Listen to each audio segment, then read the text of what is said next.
1,000 home batteries are being installed every day across the country in a surge ignited by an Albanese government discount scheme. 100,000 home batteries in 17 weeks. Stop and let that sink in for a moment, because the scale is genuinely staggering. That is a battery being bolted onto the side of an Australian house roughly every 2 minutes, all day and all night, for 4 straight months, until the country had quietly stashed away 2 billion watt-hours of electricity inside ordinary people's garages, hallways, and laundry rooms. And the obvious explanation is sitting right there in every headline. The government handed out a big fat discount, around 30% off. So of course, people stampeded to grab it. Simple. Except, that explanation is almost completely wrong, because governments all across the world have thrown money at home batteries, offered rebates, dangled incentives, and most of them got a polite little trickle, not an avalanche. So the real question is not why Australians love a bargain. The real question is what Australia actually did differently, and the honest answer has surprisingly little to do with the subsidy everyone keeps pointing at, and almost everything to do with a foundation the country spent 15 quiet years pouring, long before anyone thought to make a video about it. So let's dig into why this really happened, and why your country probably cannot just copy and paste it. First, let's get the facts straight, because I always put my sources in the description, so you can check every one of these for yourself. The scheme is called the Cheaper Home Batteries Program, and it switched on across Australia on the 1st of July, 2025. What it offers is a discount of around 30% off the upfront cost of installing a home battery for systems roughly between 5 and 100 kilowatt hours, as long as that battery is paired with rooftop solar. And the uptake was frankly explosive. In under 4 months, about 17 weeks, more than 100,000 households and small businesses had installed one, adding up to 2 gigawatt hours of storage and boosting the entire nation's home battery capacity by more than 50% in a single season. At its peak, the system was processing something like 8,000 applications every single week. Those are the kinds of numbers that make energy planners in other countries stare at their spreadsheets and quietly weep with envy. So how did a single subsidy set off a chain reaction like that when the same idea fizzled almost everywhere else? Here is the tempting answer, and here is why it is a trap. It is easy to look at a 30% discount and conclude that money is the whole story, that people simply respond to a good deal. And sure, the money mattered, but money alone has never been enough. Plenty of nations have offered battery rebates, tax credits, and green subsidies and watched them limp along. A subsidy is like a lit match. It only produces a fire if you have already stacked the firewood, doused it in fuel, and left it bone dry and ready to catch. And that right there is the real secret of Australia. For 15 years, without anyone treating it as a dramatic story, the country had been quietly stacking an enormous pile of very dry firewood. When the match finally arrived in July 2025, the whole thing went up in seconds. So what was the firewood? The single most important piece is this. Australia has the highest rate of rooftop solar of any country on Earth. Drive through the suburbs of almost any Australian city, and you will see shimmering blue panels on roof after roof after roof, millions of them, a genuinely world-leading transformation built up over more than a decade. And yet, here is the astonishing gap that made everything possible. Before this program, only about 1 in 40 Australian households actually had a battery to go with all that solar. Think about what that means. You have millions and millions of homes generating cheap, clean electricity every sunny day, and almost none of them had any way to store it. They were making beautiful power at noon and then buying expensive power back from the grid at night, watching their own sunshine slip away for pennies. That is not a country that needs to be convinced batteries are a good idea. That is a country standing there, primed, holding the last missing puzzle piece just out of reach. The battery was never a leap for these people. It was simply the obvious next step.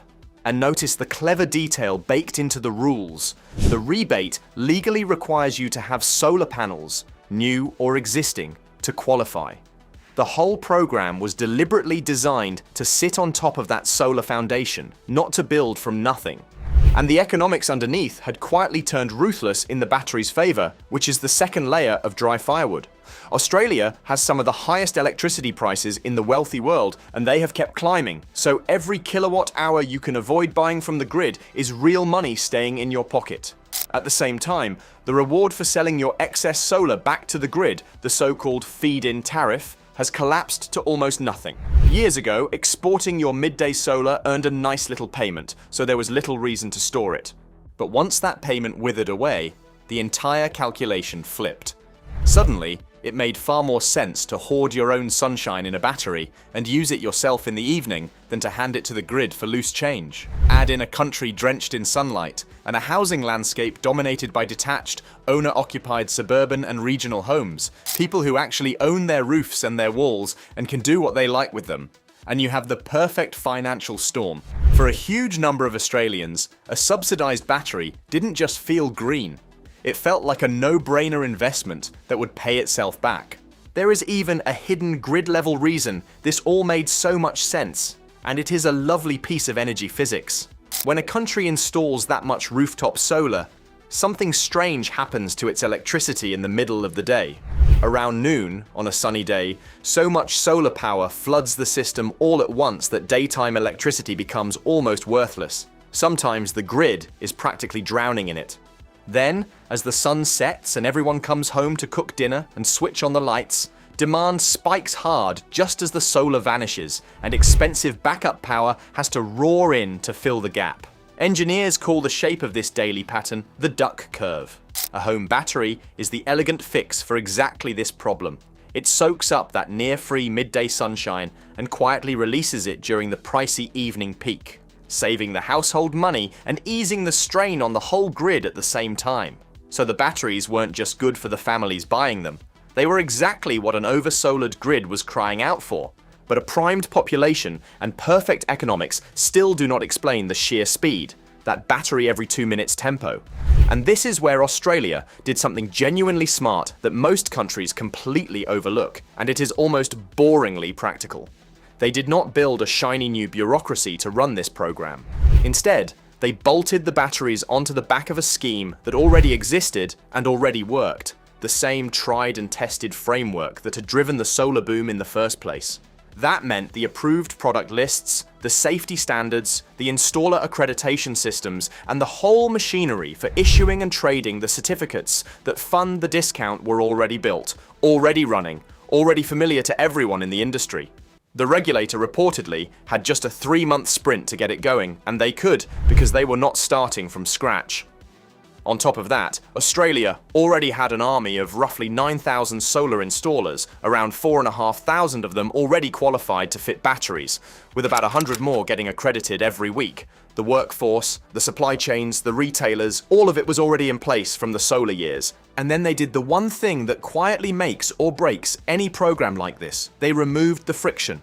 In too many countries, a rebate means filling out forms, submitting receipts, waiting months for a check, and wading through paperwork that scares half the people off before they even start. Australia's version applies the discount as a simple line item straight off the installer's quote.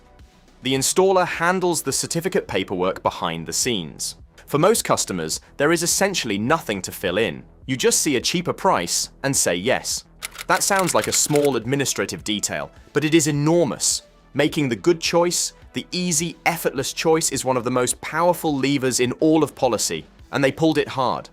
So now, for the big hurdle, the part of every video where I stop being impressed and start being honest, because the whole question you actually asked was, why can't we all do that? And the honest answer is a little humbling. Most countries cannot simply copy this, and the reason is that they are missing the foundation, not the subsidy. Remember, the battery boom was Act 2. Act 1 was 15 years of building the highest rooftop solar penetration on the planet, and you cannot fast forward through that. If your country does not already have millions of solar homes sitting there without batteries, then a battery rebate has almost nothing to catch fire on, because the program only even works for homes that have solar in the first place. You would have to build the enormous solar base first, and that takes a decade and its own mountain of political will and money. Then there is the simple matter of how people live. Australia's suburban, detached, owner-occupied housing is close to ideal for this. But huge parts of the world, especially in Europe and in dense Asian cities, are dominated by apartments and rented flats, where the resident does not own the roof, cannot legally bolt a battery to a shared wall, and has no say over the building's electrical setup. You cannot subsidize your way past the fact that a person renting a fifth-floor apartment simply has nowhere to put a home battery. The economics have to line up too. Australia's magic combination of very high power prices and collapsed feed-in tariffs is what made storing your own solar so obviously worthwhile. In a country with cheap electricity, or one that still pays generously for exported solar, that payback math gets far weaker, and the stampede never starts. And none of this is free. Australia is spending real public money on this, so much that it has already expanded the program to an estimated $7.2 billion over 4 years, chasing a target of 2 million batteries by 2030. That is a serious national bet, and not every government has the budget or the appetite to place it. Even Australia is not finding it completely effortless. As demand exploded, there were reports of supply bottlenecks, and the pace of training new installers can only grow so fast, which quietly caps how quickly the whole thing can scale, even in the perfect conditions. And it is worth remembering that home batteries are only one path. Some countries may get more bang for their buck by pouring money into giant grid-scale batteries instead. Big centralized storage that can be more efficient per dollar than scattering it across 100,000 garages. So the Australian model is not automatically the right answer for everyone. It is the right answer for a country shaped exactly like Australia. So let's pull it all together. Australians installed 100,000 home batteries in 17 weeks, not because they got a discount, but because a discount was the very last, smallest piece dropped onto a foundation that had been 15 years in the making. A world-leading fleet of solar roofs already installed and hungry for storage. Electricity economics that had quietly made batteries a no-brainer. Sunny, detached, owner-occupied homes. A grid practically begging for somewhere to park its midday sunshine. And an existing, proven administrative machine that let them move fast and make saying yes almost effortless. Take away any one of those and the stampede shrinks to a trickle. And that is the real lesson hiding inside this story, the one I want you to actually keep. What looks like an overnight explosion is almost never overnight. It is usually a decade of patient, unglamorous groundwork, followed by one well-designed spark, and the simple genius of removing the friction that stops people from doing the thing they already wanted to do. The rest of us absolutely can learn from Australia. We just have to be honest that copying the spark without first building the firewood will only ever give us a puff of smoke. So tell me down in the comments, does your country have the rooftop solar and the housing to pull off something like this? Or would you be one of the people locked out of it? I would genuinely love to know where you are watching from. And if you want to understand how Australia built that world-beating solar base in the first place, the Act 1 behind all of this, I have a video on exactly that waiting for you right here. Until then, I say Auf Wiedersehen, which means goodbye in German. See you next time. Your Jacob.